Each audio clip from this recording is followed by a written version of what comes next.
CM Dhami का महाराष्ट्र दौरा। आज महाराष्ट्र में महायुति सरकार का शपथ ग्रहण। आज शपथ ग्रहण समारोह में सीएम धामी करेंगे शिरकत।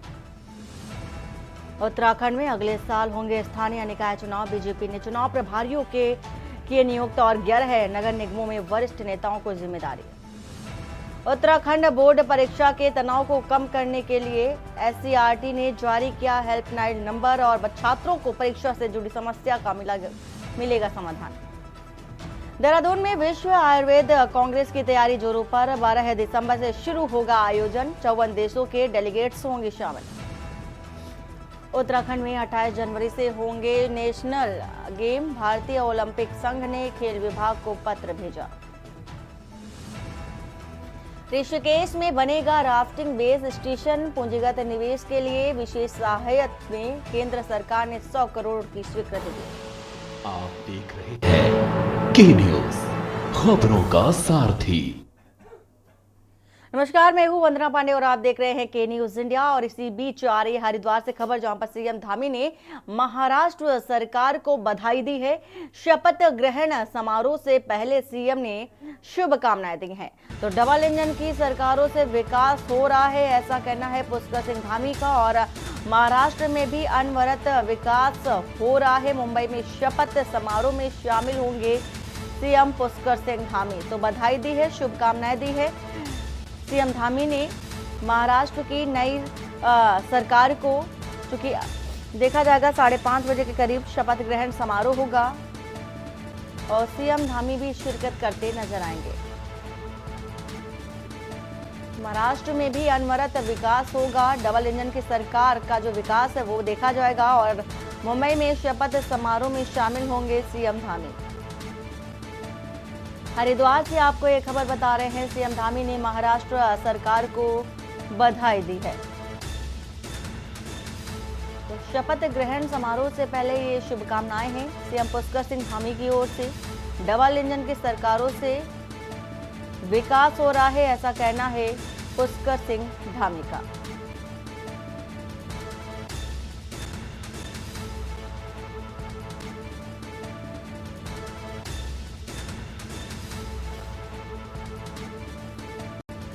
हरिद्वार से खबर आपको बता रहे हैं।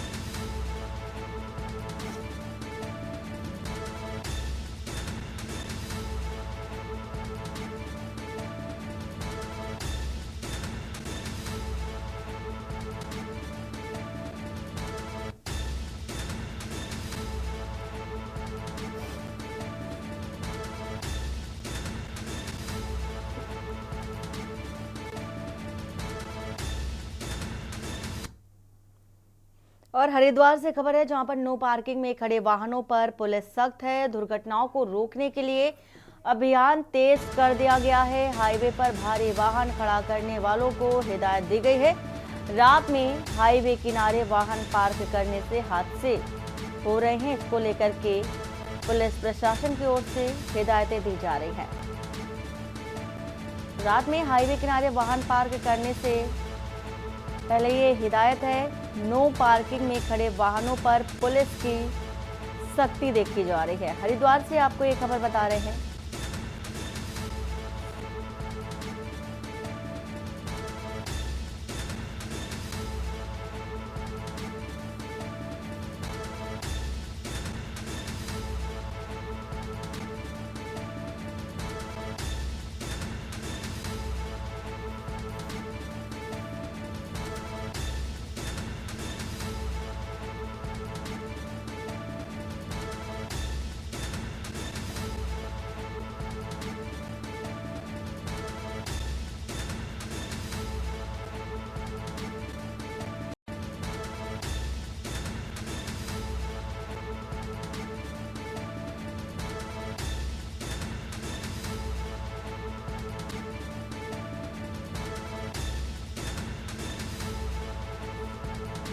हाईवे पर भारी वाहन खड़ा करने वालों को हिदायत दी गई है। खबर बता रहे हैं आपको, रात में हाईवे किनारे वाहन पार्क करने से हादसे होते हैं, तो पुलिस की सख्ती देखी जा रही है। और हरिद्वार से आपको ये खबर बता रहे हैं।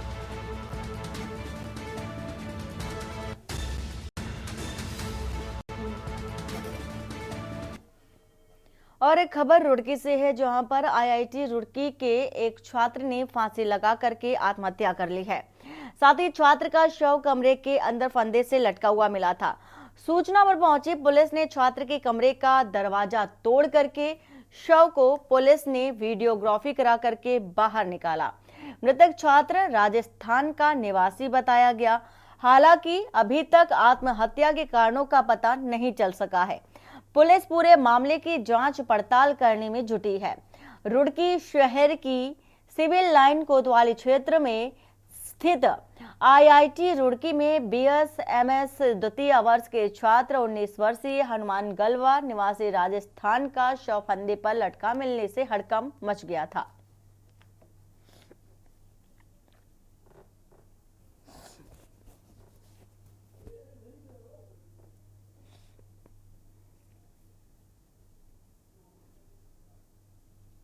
एक जवाहर भवन है, उसके हॉस्टल में किसी बंद कमरे में किसी व्यक्ति के शव की सूचना थी।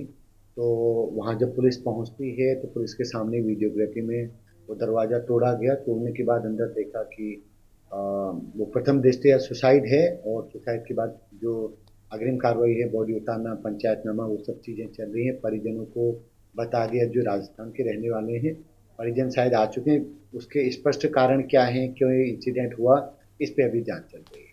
आईडी को संदर्भ में कुछ कह रहे हैं? इसमें उनका स्पेसिफिक अभी कुछ कहना नहीं है। बाकी परिजन आने के बाद तब चीज़ें बेहतर ढंग से क्लियर होंगी कि क्या कारण रहा, क्यों ऐसा हुआ। बाकी जो फैक्ट तथ्य आते हैं तो उसके बाद आगे की कार्रवाई में लाएंगे। नैनीताल में अवैध तौर पर रेहड़ी पटरी को हटाने की कार्रवाई तेज कर दी गई है। नैनीताल जिला प्रशासन ने व्यापारियों के साथ होटल और फड़ कारोबारियों के साथ हुई बैठक के दौरान पंत पार्क से वेंडर जोन हटाने और अन्य स्थानों पर शिफ्ट करने को लेकर के चर्चा की सहमति बनाई गई और दूसरे स्थानों पर चयनित वेंडर जोन में ही दुकानों का संचालन भी कराना होगा। हालांकि कुछ अवैध दुकानदारों ने इसका विरोध किया, मगर प्रशासन ने स्पष्ट कर दिया कि किसी को भी माल रोड और पंत पार्क में रेहड़ी पटरी दुकानों के संचालन नहीं कराए जाएंगे।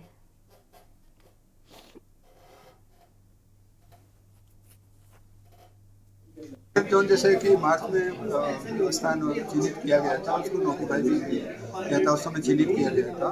और उसका जो डीपीआर बनाई गई है, उसका जो सर्वे किया गया है नगर पालिका के द्वारा, उसमें लगभग 130 वेंडर की कैपेसिटी का आसपास बन रहा है। तो उसमें आज चूँकि वेंडर समिति की बैठक रख ली थी, तो उस वेंडर समिति में ये तय हुआ है कि वहाँ हम उसको डीपीआर बनाएंगे और उसको जो 120 हाईकोर्ट के आदेश के अनुपालन में हम उसका सत्यापन करके और लॉटरी पद्धति के आधार पर और चाहे तो रोस्टर के आधार पर आवंटन किया जाएगा वेंडर जोन में। और जो और अन्य वेंडिंग जोन के लिए जगह उपलब्ध होगी और जो आज सुझाव भी आए हैं उसमें भी एक्सरसाइज की जाएगी और उसको अगर उचित पाए जाएंगे और वहाँ भी वेंडर जाने के लिए तैयार होंगे, वहाँ भी अतिरिक्त वेंडर जोन बनाए जाएंगे। और डोईवाला धुधली देहरादून मार्ग पर डोईवाला से बड़ोवाला तक 6 किलोमीटर सड़क चौड़ीकरण की मांग को लेकर के धुधली में जनप्रतिनिधियों की लोक निर्माण विभाग डोईवाला के अधिकारियों के साथ बैठक की गई। बैठक में भाजपा, कांग्रेस, स्थानीय पंचायत और जनप्रतिनिधियों के साथ किसान यूनियन और सैनिक एकता मंच के पदाधिकारियों ने बैठक में भाग लिया। भाजपा के वरिष्ठ नेता और पूर्व दर्जा राज्य मंत्री रहे करण बोरा ने भी बैठक में शिरकत की।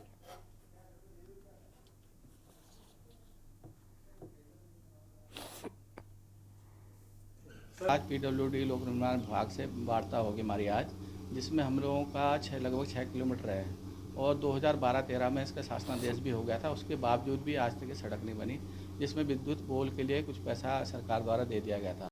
और ये रोड हमारी मांग है, इसमें देखो जंगली हाथियों का है और दूसरी बार टोल जो बना हुआ है लच्छी वाला में, सारा यहाँ डाइवर्ट हो जाए टोल बचाने के लिए। आज से लगभग 1 सवा साल पहले एक आंदोलन इस गांव में हुआ था, जिसमें चक्का जाम भी हुआ और लोगों ने प्रदर्शन करा था। उस दिन सरकार के लोग भी थे, तहसील प्रशासन से भी आए थे, तहसीलदार साहब भी थे, पीडब्ल्यूडी के अधिकारी भी थे, और गांव वालों को सबके सामने ये आश्वासन दिया था कि 15 दिन में इस रोड का काम शुरू होगा।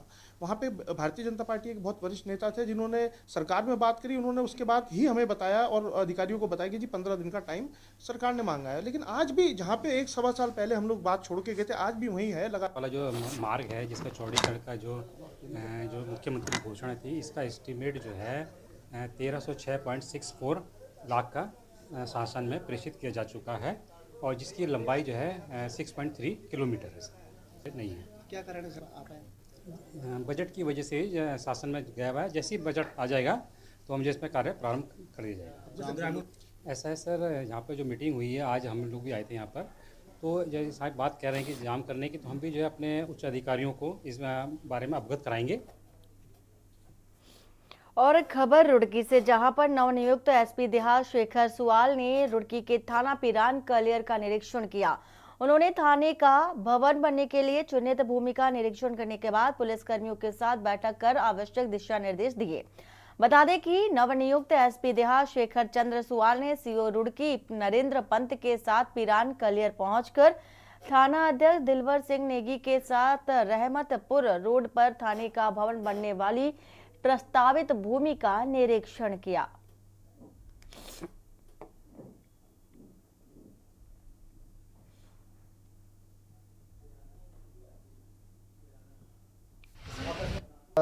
मालूम है कि कलियर में हमारे पास अपनी भूमि और अपनी बिल्डिंग नहीं है, तो गवर्नमेंट का प्रपोजल के अकॉर्डिंग एक ज़मीन चिन्हित हुई जिसमें एक बिल्डिंग का प्रस्ताव है। तो उसमें कुछ जो निर्माण इकाई है उन्होंने कुछ डाउट किए थे कि इसमें जल भराव या खुद उनका जो प्रपोजल है उसको लेके उनको पुलिस का अभिमत चाहिए था। उस अभिमत हेतु मैंने उस पर्टिकुलर स्पॉट का निरीक्षण किया, तो रिपोर्ट आज हमारी प्रेषित हो रही है। साथ ही कलियर थाने में जाकर के जो हमारी पुलिस मीटिंग होती है वो भी मीटिंग ली, जो आवश्यक निर्देश हमने सबऑर्डिनेट को देने हैं। और खबर देहरादून से है, जहां पर उत्तराखंड की धामी सरकार निकाय और पंचायत चुनाव को एक साथ कराने पर विचार कर रही है। राज्य के शहरी विकास मंत्री डॉक्टर प्रेमचंद्र अग्रवाल ने कहा कि उनका व्यक्तिगत मत है कि एक साथ निकाय और पंचायत के चुनाव हों, जिससे बार बार लगने वाली आदर्श आचार संहिता से भी निजात मिल सके और प्रदेश की विकास में भी कोई बाधा पैदा न हो सके।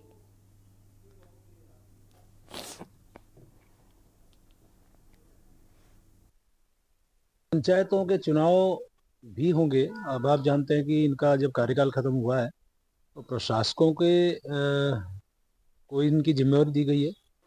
अब हम वैसे तो मेरा व्यक्तिगत मत तो ये है कि दोनों चुनाव साथ साथ हो जाएं, क्योंकि इससे खर्चा भी बचेगा, समय भी बचेगा।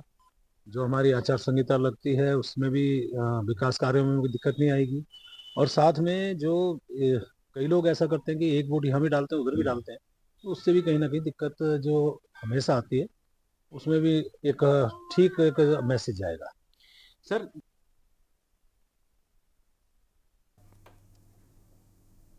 और खबर लक्सर से है, जहां क्षेत्र के कई हिस्सों को चिन्हित कर स्कूली बच्चों से संबंधित आवाजाही की निर्धारित समयावधि के दौरान ओवरलोड वाहनों और अन्य आरोपी चालकों पर ताबड़तोड़ कार्रवाई को अंजाम दिया गया। तहसीलदार मजिस्ट्रेट प्रताप सिंह चौहान के मुताबिक उच्च अधिकारियों के आदेश पर अनुपालन की दिशा में पर्याप्त पुलिस बल के साथ कई आरोपी चालकों और ओवरलोड वाहनों के विरुद्ध चालान काटकर कार्रवाई सुनिश्चित की गई है।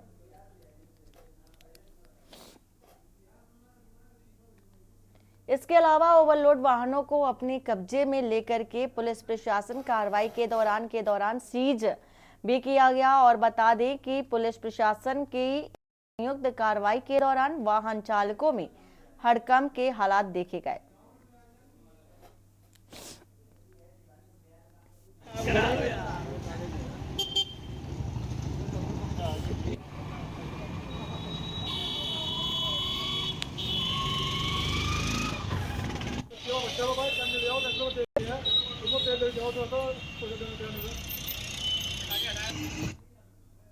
और रुकते हैं यहाँ पर छोटे से ब्रेक के लिए। ब्रेक के बाद जल्द हाजिर होते हैं। ब्रेक के बाद आपका स्वागत है। खबर लक्सर से है, जहां लक्सर तहसील के अब्दीपुर गांव निवासी संतरपाल ने गोवर्धनपुर पुलिस चौकी इंचार्ज व 2 पुलिसकर्मियों पर घर में घुसकर मारपीट करने व बेवजह शांति भंग की धाराओं में मुकदमा दर्ज करने के आरोप लगाए हैं। संतपाल ने बताया है कि उसके पुत्रों के साथ गांव के कुछ लोगों का विवाद चल रहा है, जिससे उसका कोई लेना देना नहीं है। फिर भी गोवर्धनपुर चौकी इंचार्ज और 2 पुलिसकर्मी देर शाम उसके घर घुस आए। उन्होंने जबरन दरवाजा खुलाकर उसकी लात घूंसों के साथ पिटाई कर दी।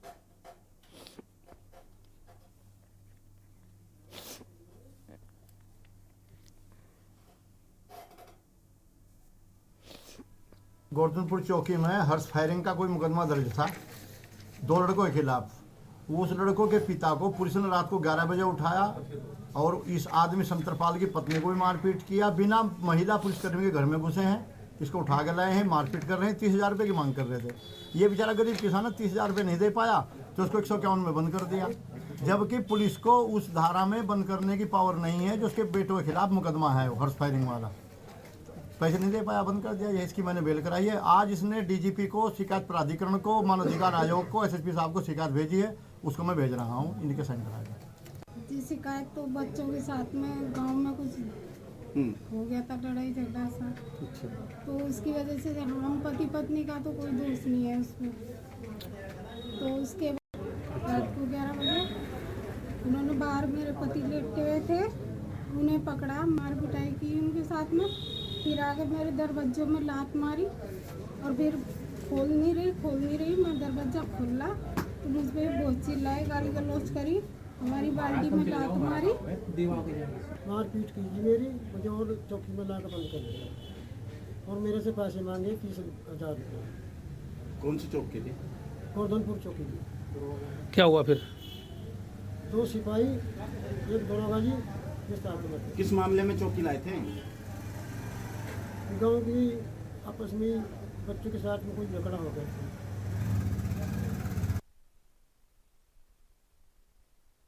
और खबर लक्सर से है, जहां लक्सर ब्लॉक प्रमुख हर्ष दौलत ने रायसी गांव में जिला योजना से स्वीकृति सीसी रोड का शिलान्यास किया। इस मौके पर ब्लॉक प्रमुख दौलत ने कहा कि गांव के विकास को लेकर सरकार गंभीर है और जिला प्रशासन द्वारा जिला योजना से गांव के संपर्क मार्गों का निर्माण कराया जा रहा है और इसी के तहत रायसी गांव में स्टेट हाईवे से गांव के देव स्थल तक जिला योजना से सीसी रोड स्वीकृत की गई है।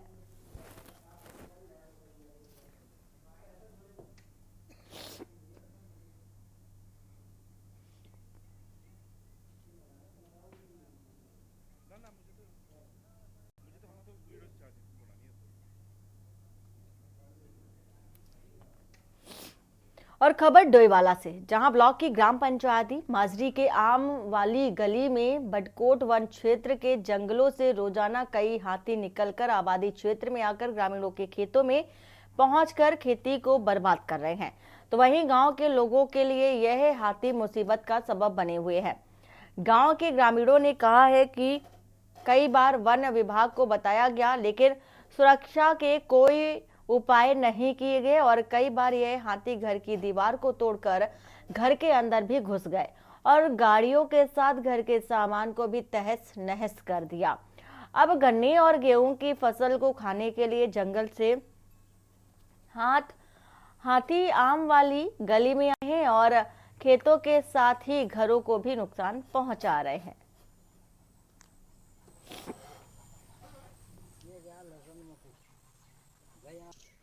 सारे परेशान है जी, बताओ, इतना चारा बोया था, सारा खा लिया इसने, बताओ क्या करेगा फसलों को, और रोज आ रहा।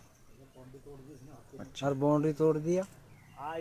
तो डरते हैं रात को बाहर आने में कोई भी? बहुत डर तो लगता ही है जी, आती है वो तो, बस क्या करेगा। तो आपने शिकायत की? शिकायत तो कुछ शिकायत तो की थी लेकिन मदद नहीं मिली? कुछ नहीं मिला वाला बस। तो आप क्या चाहते हैं, क्या होना चाहिए सुरक्षा के उपाय? अजी इसका वो तो होना चाहिए, समस्या का समाधान और नुकसान मिलना चाहिए, रोकथाम होनी चाहिए, इनकी रोकथाम होनी चाहिए। जान माल का सर, हमारे गेट की बाउंड्री टूट रही है 4 साल से, और मैं ये कह रहा हूँ कि इनकी कोई रोकथाम तो हो। अगर हाथी को कुछ हो गया, कहीं बिजली का करंट दीवार तोड़ के गया, वहाँ से तारे आ रही है, अगर चिपक गया, फिर कौन जिम्मेदार होगा? फिर वो जिम्मेदार होगा जिसके यहाँ मरेगा। फिर तो जंगलात वाले सारे आ जाएंगे, उससे पहले कोई नहीं आएगा। तो लगातार नुकसान हो रहा है।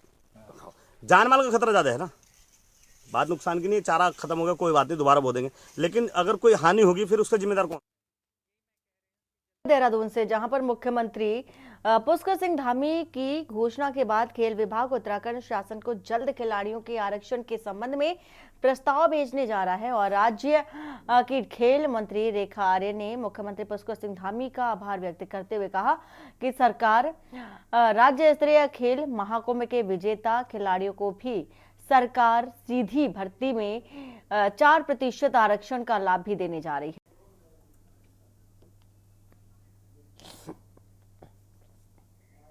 हाँ, देखिए, निश्चित रूप से मैं तो माननीय मुख्यमंत्री जी का विशेष धन्यवाद करती हूँ कि जो हमारे खेल महाकुंभ है इसमें प्रतिभाग करने वाले हमारे बच्चे हैं जो कि राज्य स्तर पर आ चुके होते हैं, इन बच्चों को भी जो है 4% का आरक्षण मिले, इसको लेकर विभाग प्रस्ताव जो है वो पहले से भी तैयार किया हुआ था और मुझे खुशी है कि माननीय मुख्यमंत्री ने उसका संज्ञान लेते हुए उसे घोषणा के रूप में परिवर्तित किया है। निश्चित रूप से अब इस खेल महाकुंभ में प्रतिभाग करने वाले बच्चे जो है अथवा खिलाड़ी जो हैं वो 4% का आरक्षण का लाभ लेते हुए आने वाले समय में इसको और रुचिकर और मेहनत से और अपनी प्रतिभा निखारने का काम करेंगे। और खबर देहरादून से, जहां पर उत्तराखंड भाजपा ने निकाय चुनाव की तैयारी को तेज करते हुए सभी नगर निगम और नगर पालिकाओं के लिए चुनाव प्रभारी घोषित कर दिए हैं। भाजपा प्रदेश अध्यक्ष महेंद्र भट्ट की ओर से प्रभारियों की नियुक्ति की गई। वहीं पार्टी के प्रदेश मीडिया प्रभारी मनवीर चौहान ने बताया कि पार्टी ने 11 नगर निगम, 45 नगर पालिका और 46 नगर पालिका के लिए चुनाव प्रभारी की घोषणा भी की है।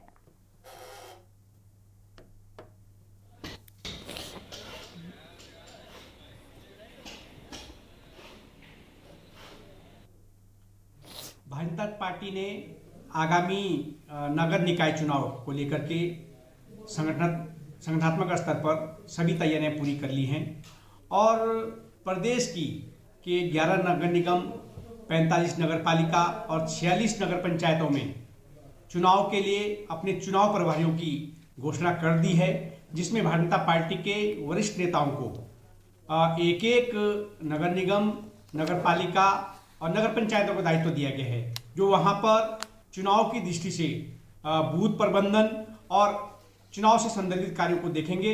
और निश्चित रूप से भारतीय जनता पार्टी इन नगर निकाय चुनाव में परचम लहराने वाली है और केदारनाथ में जिस तरह से प्रचंड जिन भाजपा के वहां के लोगों ने दी, उसी प्रकार से नगर निकाय के चुनाव में भी भारतीय जनता पार्टी को उत्तराखंड जनता अपना आशीर्वाद देने वाली है। और बुलेटिन में फिलहाल इतना ही। बाकी की खबरों के लिए बने रहिए आप के न्यूज इंडिया के साथ। नमस्कार। आप देख रहे हैं के न्यूज, खबरों का सारथी।